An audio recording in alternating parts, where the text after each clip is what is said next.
amajambo atubwira ngo umwaka w'ubwenge. Yesu ashimwe cyane. Ganiza uri hafi yawe ndareka minota bambi imisegonda nka 20 irengane timbega hajya ubwenge niki.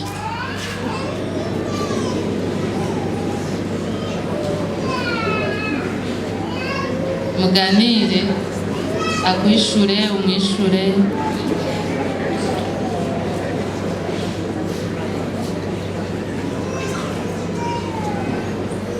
Hariho abagize umugisha babura bababaza.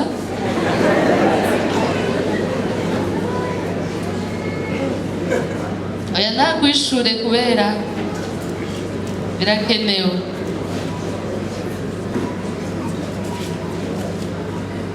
Ese adufashe cyane. Usanzurure igitabo c'imigani mu gice ca mbere. Igitabo c'imigani igice ca mbere.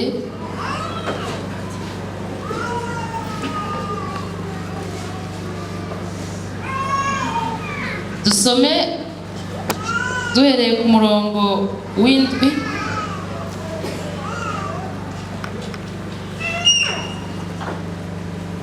Imana ishimwe. Turageza ku murongo w'19. Guhubura kureka inzira mbi.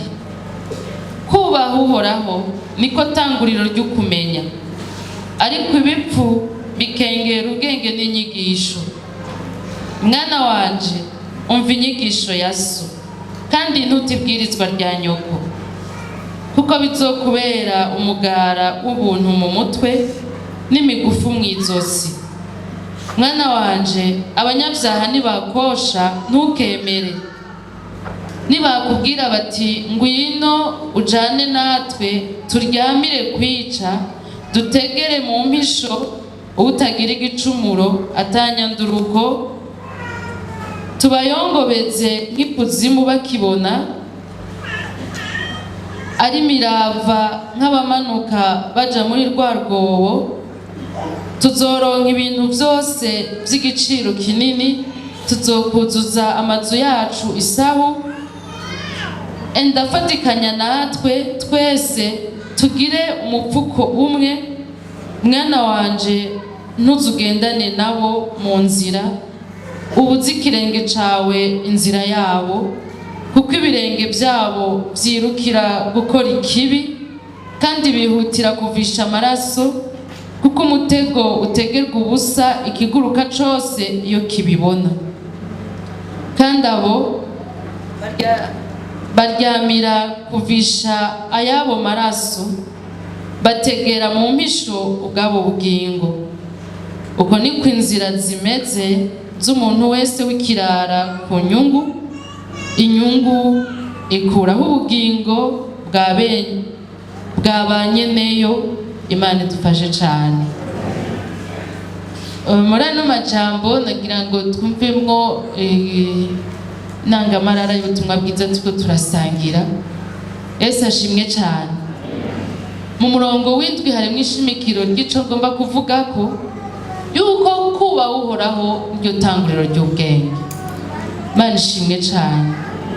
Kandi muri Yobu haca bivuga ngo kuva no mu migani nyene ngo kandi kuva mu vyaha niko gutahura. Rero amajambo dusangira uyu munsi numva ari ijambo ushaka gusemerera, kandi umwami Yesu Kristo azoshoboza umuntu wese agomvye kumva. Amen. Rero tugira dusangire ijambo ry'Imana rivuga ngo nimwihane. Amen. Nimwihane. Ivyo ntibivugwa n'abantu, ko mu bantu hariyo gushishikara inzira y'ikibi, gushikashikiriye ikibi gisumba ico yakoze ubwa mbere. Uwatanguye yambara tugufi buhoro ashaka guhereza ku kwambara ubusa. Uwatanguye abesha bike ashaka guhereza kubesha gushika atanubumenye ko abeshe. Uwatanguye akora ibyaha by'ubushakanyi mu majambo n'ibishegu ashaka guhereza gukora ubusambanyi bw'akarenze rugero, mbere ahebe areke nabo bari gusambana asambane nabo batari no gusambana nabo. Mu muntu hari ikibi bene ico n'ubube gito bene ubwo, umuntu agomba gukora ikibi gushika ashitse kuri dogere ya nyuma, kuko biba bivuye muri Gehinomu, biba bivuye kuri wa mubi, kandi uriya nawe ntiyigarura, nahinduka, yamara umunyakibi. Ako Yesu aca seruka mw'isi, aza tuzaniye ubutumwa bwiza. Imbere yiwe haza intumwa yitwa Yohani Batista, nyuma yiwe Yohani Batista Yesu arishikira, arihagararira, ashika avuga ibisa n'ivyo Yohani Batista ariko aravuga, ariko abivuga yongera abishikisha, abishitsa mu mitima y'abavyemera ngo nimwihane kuko ubwami bw'Imana buri hafi. Imana ihabwe icubahiro cane.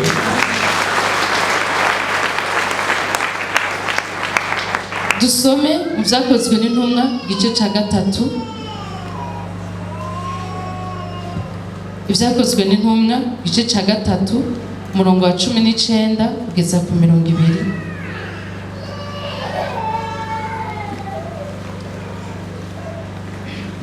Aravuga ngo nuko mwihane muhindukire, ibyaha byanyu bihanagurwe, ibihe byo guhembuka bibona ingene biza bivuye mu nyonga z'Umwami Imana, kugira ngo nayo zitume Kristo yabatoranirijwe kera niwe Yesu. Imana ihabwe icubahiro cyane.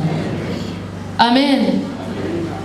Nimwihane ibyaha byanyu bihanagurwe, nimwihane ibihe by'impemburo bibona ingene bibazako. Alléluia. Le rafraîchissement spirituel, naturel, le rafraîchissement de l'âme, de l'esprit et du corps, uguhembuka kw'impwemu, k'umubiri, k'umushaha, kuzova mu kwihana. Ubuhinga buratera imbere bwo kwivuza, ariko abicwa n'ingwara baragwiriye. Umubiri ntuzohemburwa n'ubuhinga bw'abantu. Ubuhinga buratera imbere bw'uburimyi, ariko inzara iragwiriye. Ubuhinga buratera imbere bwo gukora ibintu biteza imbere abantu, imigambi n'amashuri mashasha arashigwaho, ariko ubushomeri buragwiriye. Ariko kwihana kuratora inyishu y'ibibazo, isi totorera inyishu.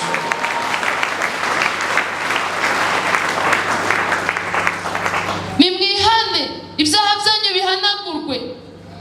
Iyi si nta muntu n'umwe yayiremye muri twebwe, no hejuru turaba nta n'umuntu n'umwe yaharemye muri twebwe. Hariho uhaganza, nta kintu twohakorera atemeye ngo kihaze, kandi nta nico yoharungika twebwe ngo tuvyanke. Ico yogomba coba, aduhezagiye twohezagirwa, atugabiye tworonka. Ivyo bizova mu kwihana.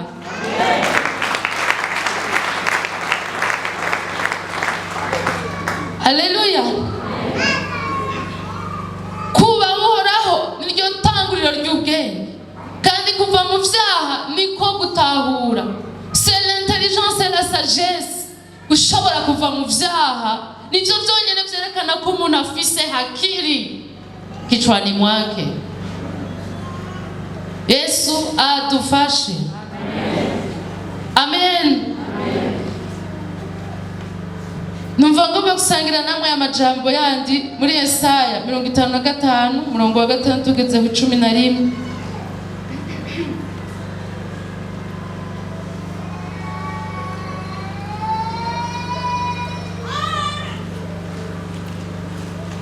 Itanu na gatanu umurongo wa 6 kugeza ku 11.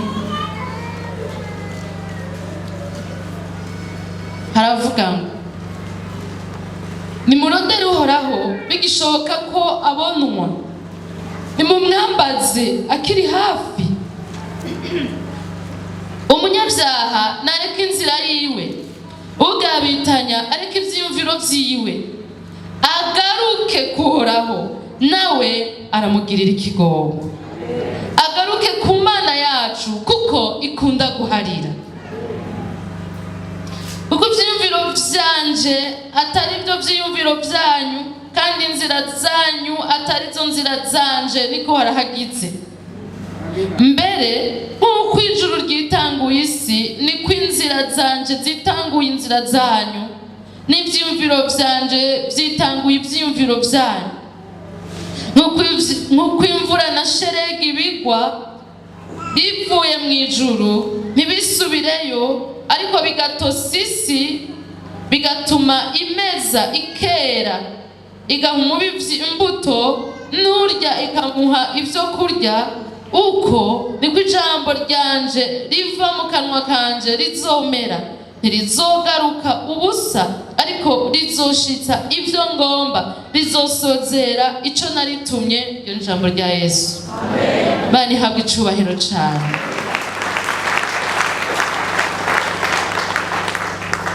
Aleluya. Bigishoboka ko abonwa ni mu murondere, bigishoboka ko abonwa ni mu musaba imbabazi, bigishoboka kuzisaba ni mwihane. Muntu wese areka inzira yiwe mbi, hanyuma atumbera inzira igororotse y'Imana. Mana ishimwe cyane. Muntu wese areka inzira yiwe mbi. Bibiliya ivuga ngo twagiye isabagire umuntu wese mu nzira yiwe.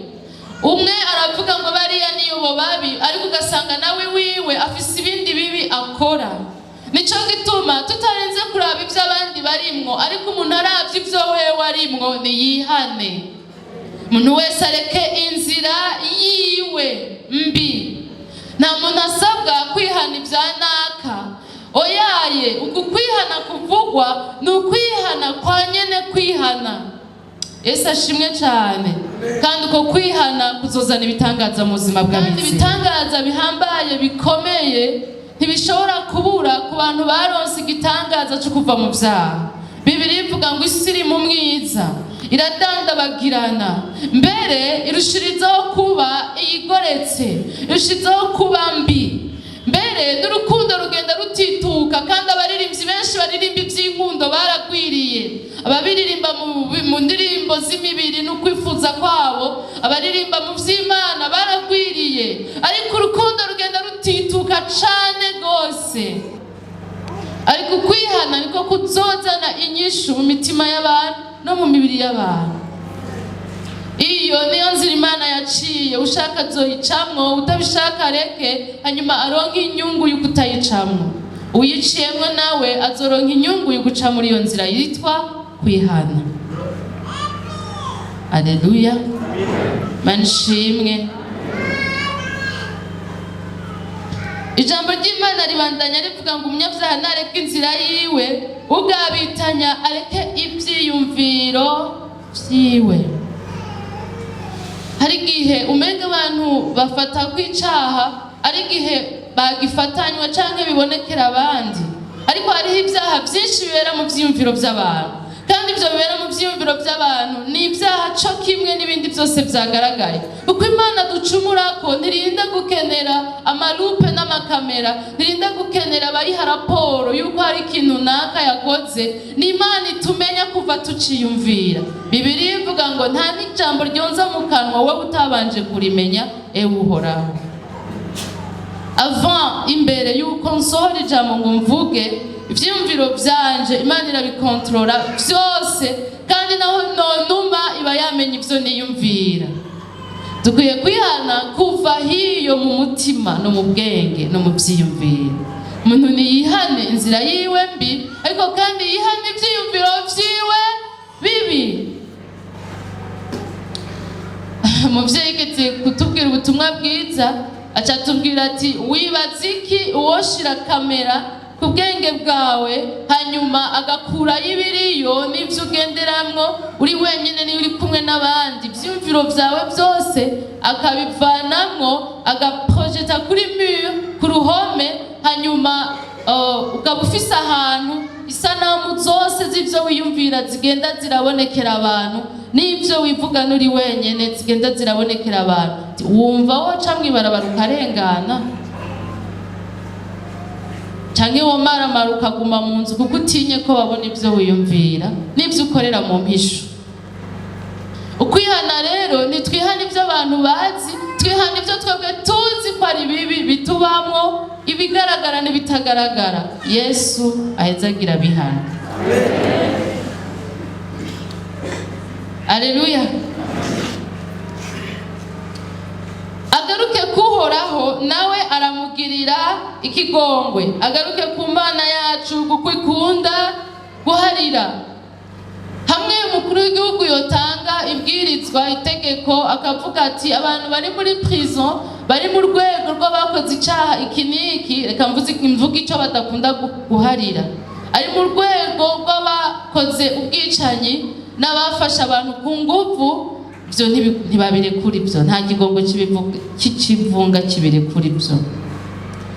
Mugabo hamwe yocishamwo agatanga ikigongo kuri byo bidaharigwa, hanyuma akavuga ati uri mu gasho wese rero yafashwe n'ibyo niyandikishe hanyuma arekugwe. Bakiyandikisha, uwundi nawe ntiyiyandikishe akagumayo, canke akiyandikisha umwe, abandi nabo bati twe turabizi ivyo twakoze, ntitwigwa turumviza n'amakuru twamanga. Mbega igihe bogumayo azoba ari umukuru w'igihugu atarekuye imbabazi ziwe, canke azoba ari nyene kwiyandikisha no gusaba imbabazi atabikoze? Mbega si inkuru y'umunezero iryo tangazo igihe cyose ritanzwe, yuko hatanzwe ikigongwe gihambaye, kandi yuko bitarinze kurabwa igihe byari bisigaje cyo guhanwa, mubabariwe kandi murekuwe. Si inkuru nziza y'umunezero? Nimwibaze Imana ivuga ngo atana kimwe kivuyemo, nimwihane, ikunda kubabarira kandi iraza kubagirira ikigongwe. Atakivuyemo ntirinze guca umurongo ngo ivuge ngo ibi abakoze bene ibi bonyene nibaze, ariko itanze ikigongwe c'ikivunga cugurura prison yose. Hakwiye gusigara yonde, hazosigara y'ibigaba bigabitanya n'igihe byabwiwe ko bigiriwe neza.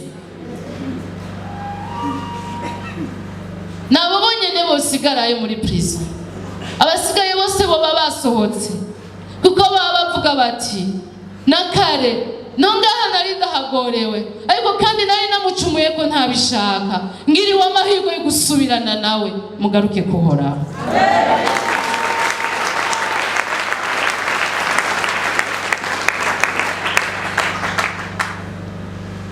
Ivyiyumviro vyiwe biratandukanye cane n'ivy'iwacu, hanyuma mugabo kandi n'ijambo ryiwe naryo nyene, ivyo akora n'ivyo yumvira biratandukanye n'ivyo twe tuvuga n'ivyo tuyumvira.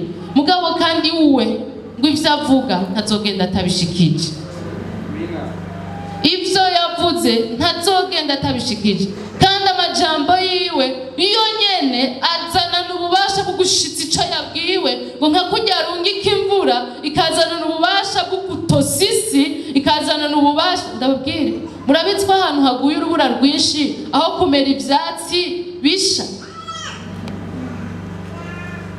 birasha, ariko mu mvura ho ntiyashizemo ububasha bwo guturira ivyatsi, yashizemo ububasha bwo kumeza n'ibitari bwamene. Yarungitse ijambo ryiwe ngo rikize abagomba gukira. Haleluya, Imana ishimwe cyane.